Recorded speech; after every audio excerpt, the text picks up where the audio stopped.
અત્યારે સૌથી મોટો સવાલ કરવામાં આવી રહ્યો છે કે શું વોટ્સએપ ભારતમાંથી વિદાય લેશે? આ માત્ર કોઈની કલ્પના કે કોઈ શક્યતા નથી. વોટ્સએપે આવી ચેતવણી આપી છે. આખો મામલો ખૂબ જ ગંભીર છે, કેમ કે એની સાથે દેશની સુરક્ષા અને તમારી પ્રાઇવસી પણ જોડાયેલી છે. અત્યારે વોટ્સએપ અને ભારત સરકાર આમને સામને છે. મામલો આઈટી રૂલ્સના અમલનો છે.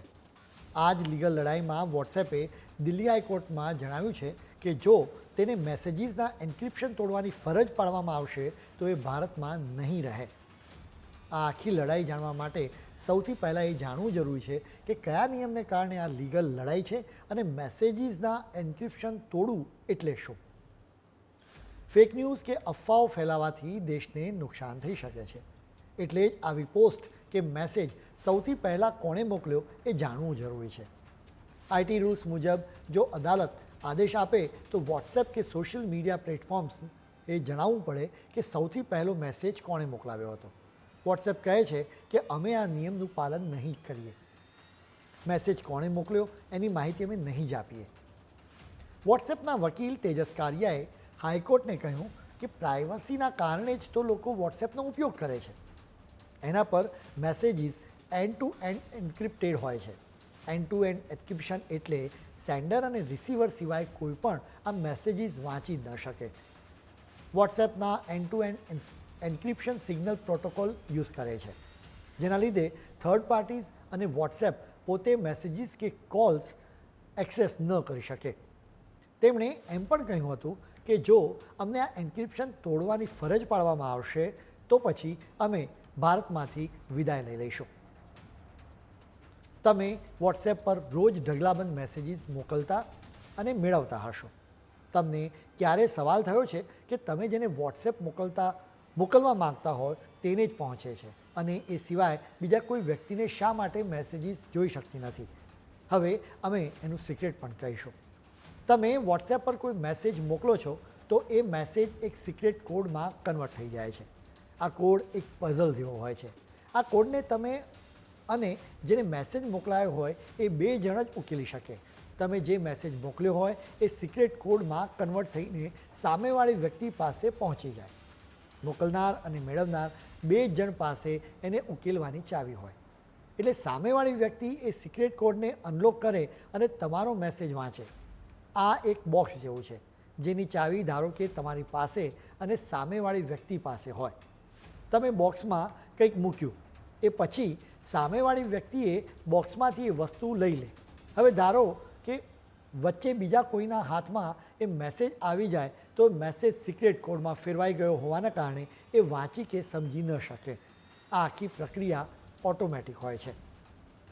વોટ્સએપની પાસે એન્ડ ટુ એન્ડ એન્ક્રિપ્ટેડ મેસેજીસના કન્ટેન્ટને વાંચવાની કે કોલ સાંભળવાની ક્ષમતા નથી. એમ એટલા માટે છે કે વોટ્સએપ પર મોકલવામાં આવેલા કે રિસીવ કરવામાં આવેલા મેસેજીસ માત્ર તમારા ડિવાઇસ પર જ એન્ક્રિપ્ટેડ કે ડિક્રિપ્ટ થઈ શકે છે. જ્યારે કોઈ મેસેજ તમારા ફોનથી મોકલવામાં આવે છે તો એના પહેલાં એ એક ક્રિપ્ટોગ્રાફિક લોકથી સિક્યોર થઈ જાય છે અને માત્ર રિસીવ કરનારની પાસે જ કી હોય છે. એટલું જ નહીં, મોકલવામાં આવેલા દરેક મેસેજની સાથે એની કીઝ બદલાતી રહે છે, જેના કારણે જ લોકોની પ્રાઇવસી રહે છે. તેઓ બિંદાસ્ત રીતે મેસેજ મોકલી શકે છે. વોટ્સએપની દલીલ જ એ છે કે જો આઈટી રૂલ્સ લાદવામાં આવશે તો એન્ક્રિપ્શન તોડવું પડશે. એટલે કે મેસેજને સિક્રેટ કોડમાં કન્વર્ટ કરવાની પ્રક્રિયાને તોડવી પડે. એટલે મેસેજ જાહેર થઈ જાય, જેનાથી યુઝર્સને પ્રાઇવસી નહીં રહે. વોટ્સએપે પોતાના બચાવમાં એમ પણ કહ્યું કે આ નિયમના કારણે એણે વર્ષો સુધી કરોડો મેસેજને સ્ટોર કરવા પડશે. દુનિયામાં ક્યાંય પણ આવો નિયમ નથી.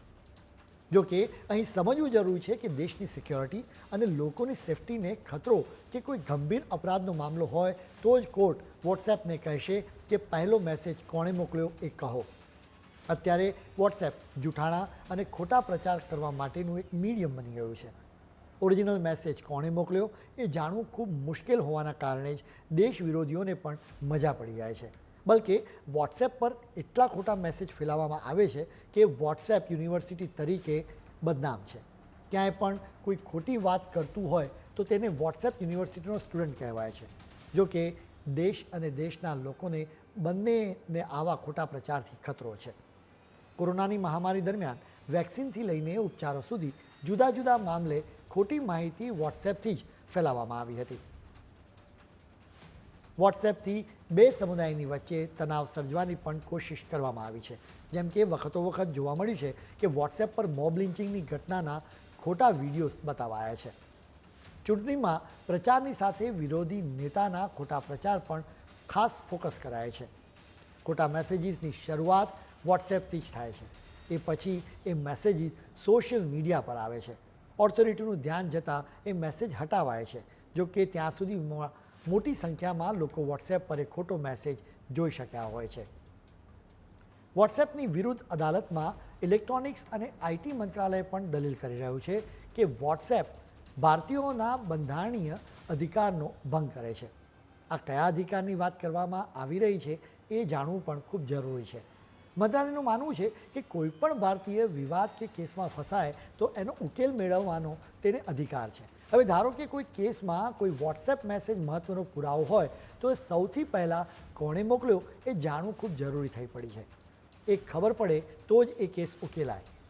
મંત્રાલય સ્પષ્ટ કહે છે કે વોટ્સએપ પર એલફેલ મેસેજ મોકલવાના કારણે દેશની શાંતિ અને સ્થિરતાને મોટો ખતરો છે.